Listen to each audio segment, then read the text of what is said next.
पहले तुमको पहले तुमको पहले तुमको मनाऊं गौरी के लाला, पहले तुमको मनाऊं गौरी के लाला।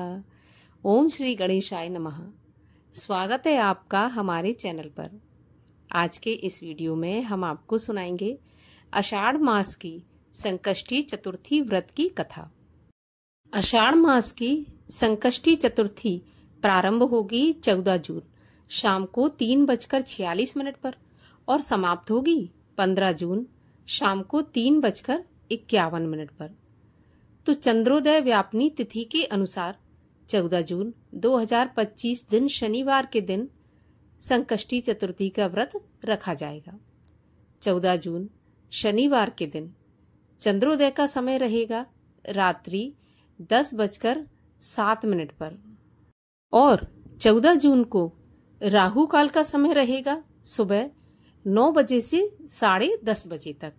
राहु काल के समय को छोड़कर आप गणपति की पूजा कभी भी कर सकते हैं। राहु काल के समय में कोई भी पूजा पाठ, जप, तप, दान इत्यादि नहीं किया जाता। और अब सुनते हैं संकष्टी गणेश चतुर्थी व्रत की कथा। उससे पहले आपको बता दें कि वीडियो के अंत में हम आपको एक ऐसे उपाय के बारे में बताएंगे जिससे यदि आप अपने बच्चों को बुद्धिमान बनाना चाहते हैं तो आपको वो उपाय अपने बच्चों से अवश्य करवाना चाहिए, नहीं तो बच्चों के लिए आपको स्वयं वो उपाय करना चाहिए। तो वीडियो के अंत में हम वो उपाय भी जानेंगे। पार्वती जी ने गणेश जी से पूछा, हे वत्स, आषाढ़ कृष्ण चतुर्थी अत्यंत ही शुभदायिनी मानी जाती है। आप उसका विधान बताइए।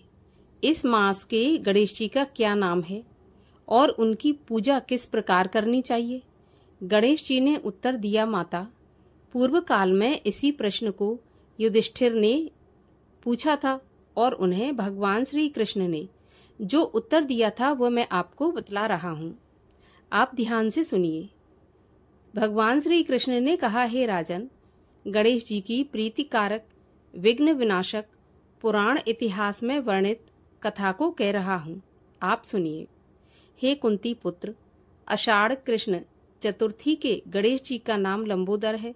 उनका पूजन जिस प्रकार से पहले गणेश चतुर्थी में किया है वैसे ही करना चाहिए। हे महाराज, द्वापर युग में महेशमती नगरी का महीजीत नामक राजा था। वह बड़ा ही पुण्यशील और प्रतापी राजा था। वह अपनी प्रजा का पालन पुत्र के समान करता था, किंतु संतान विहीन होने के कारण उसे राजमहल का वैभव अच्छा नहीं लगता था। वेदों में निसंतान का जीवन व्यर्थ माना गया है। यदि संतानहीन व्यक्ति अपने पितरों को जल दान देता है तो उसके पितृगण उस जल को गर्म जल के रूप में ग्रहण करते हैं। इसी ऊहापोह में राजा का बहुत समय व्यतीत हो गया। उन्होंने पुत्र प्राप्ति के लिए बहुत से दान, यज्ञ आदि कार्य किए, फिर भी राजा को पुत्र की उत्पत्ति नहीं हुई। जवानी भी ढल रही थी और बुढ़ापा आ गया था, किंतु वंश वृद्धि नहीं हुई। इसके बाद राजा ने विद्वान ब्राह्मणों और प्रजाजनों से इस बारे में परामर्श किया। राजा ने कहा, हे ब्राह्मणों और प्रजाजनों, हम तो संतानहीन हो गए। अब हमारे मरे के बाद क्या गति होगी? मैंने जीवन में तो किंचित भी पाप कर्म नहीं किया, कभी अत्याचार द्वारा धन संग्रह नहीं किया। मैंने तो सदैव प्रजा का पुत्रवत पालन किया और धर्म आचरण के द्वारा ही पृथ्वी पर शासन किया। मैंने चोर डाकुओं को दंडित किया, इष्ट मित्रों के भोजन की व्यवस्था की, गौ ब्राह्मणों का हित चिंतन करते हुए शिष्ट पुरुषों का आदर सत्कार किया। फिर भी हे ब्राह्मणों, मुझे अब तक पुत्र न होने का क्या कारण है? विद्वान ब्राह्मणों ने कहा, महाराज, हम लोग वैसा ही प्रयत्न करेंगे जिससे आपके वंश की वृद्धि हो। इस प्रकार कहकर सब लोग युक्ति सोचने लगे। सारी प्रजा राजा के मनोरथ की सिद्धि के लिए ब्राह्मणों के साथ वन में चली गई। वन में जाकर वे लोग द्रुत गति से इधर उधर भ्रमण करने लगे।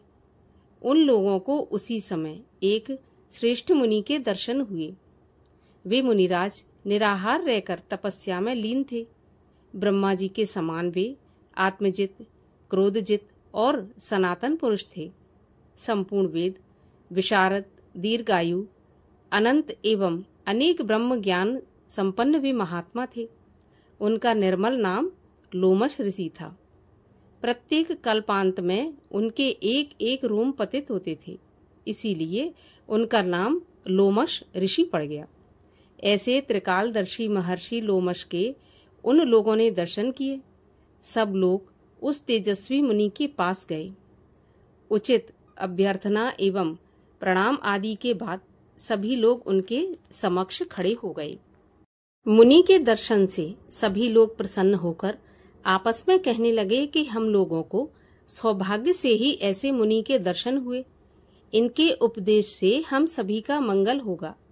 ऐसा निश्चय कर उन लोगों ने मुनिराज से कहा कि हे ब्रह्म ऋषि, हम लोगों के दुख का कारण सुनिए।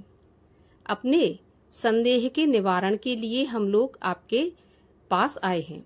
हे भगवान, आप कोई उपाय बताइए। हे भगवान, आप जैसे महात्मा को पाकर हम लोग किसी अन्य व्यक्ति से क्या कहें। आप ब्राह्मण एवं ऋषियों में श्रेष्ठ हैं। आपसे बढ़कर कोई दूसरा पुरुष नहीं दिख रहा। महर्षि लोमश ने पूछा, सज्जनों, आप लोग यहाँ किस कारण से आए हैं? आपका क्या प्रयोजन है? मुझे स्पष्ट रूप से कहिए।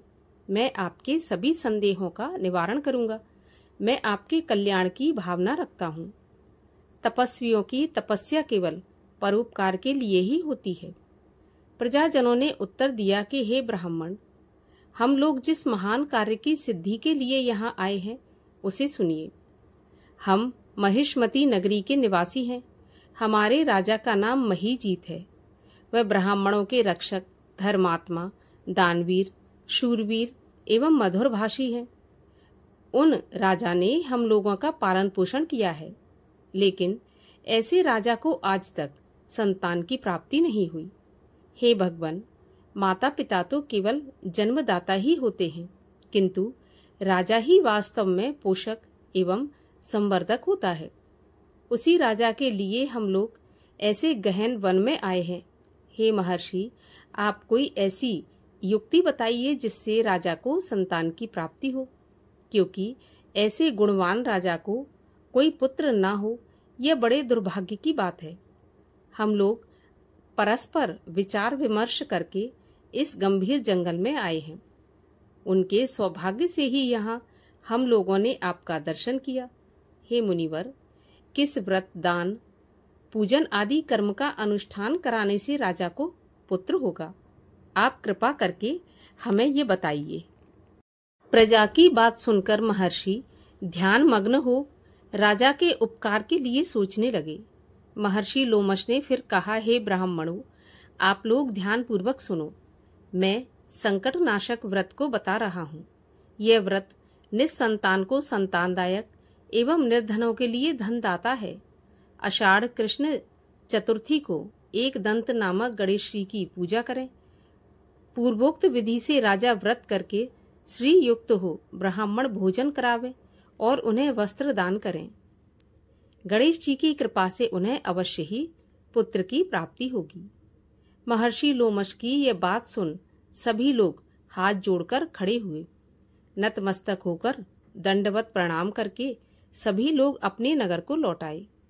वन में घटनाक्रम जो हुआ था वह सभी ने राजा को बताया। पुरजनों की बात सुनकर सम्मानकारी विमल बुद्धिधारी राजा बहुत ही प्रसन्न हुए।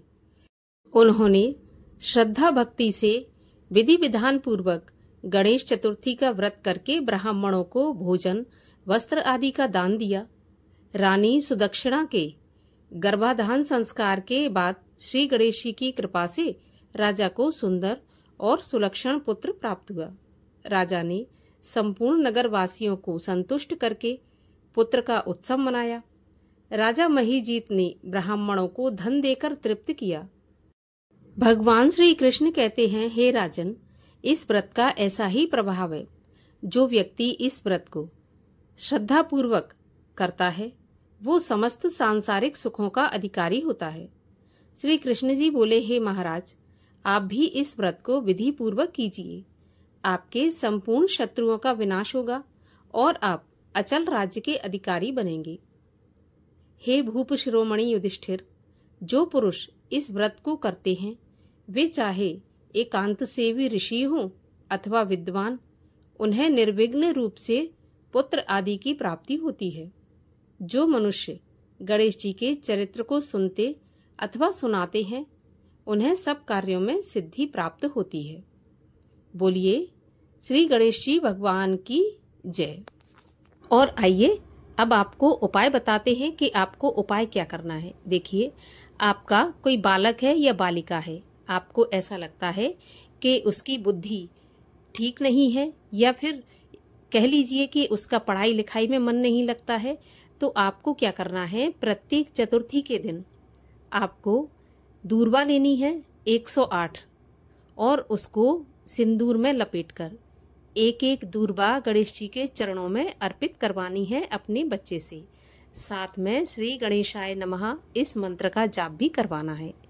आप गणेश चतुर्थी के दिन अपने बच्चे से ये उपाय करवा कर देखिए, आपकी बच्चे की जो भी परेशानी होगी भगवान श्री गणेश की कृपा से अवश्य ही दूर होगी। और आइए अब करते हैं गणेश जी की आरती। गणेश जी की आरती। जय गणेश जय गणेश जय गणेश देवा, माता जाकी पार्वती पिता महादेवा। जय गणेश जय गणेश जय गणेश देवा, माता जाकी पार्वती पिता महादेवा। एक दंत दयावंत चार भुजाधारी, मस्तक सिंदूर सोहे मूसे की सवारी। पान चढ़े फूल चढ़े और चढ़े मेवा, लड्डुओं का भोग लगे संत करे सेवा। जय गणेश जय गणेश जय गणेश देवा, माता जाकी पार्वती पिता महादेवा। अंधन को आँख देत कोढ़िन को काया, बांझन को पुत्र देत निर्धन को माया। सूर श्याम शरण आए सफल कीज सेवा, माता जाकी पार्वती पिता महादेवा। दीनन की लाज रखो शंभु सुतवारी, कामना को पूरा करो जाऊं बलिहारी। जय गणेश जय गणेश जय गणेश देवा, माता जाकी पार्वती पिता महादेवा। जय गणेश जय गणेश जय गणेश देवा, माता जाकी पार्वती पिता महादेवा। बोलिए गणेश जी भगवान की जय।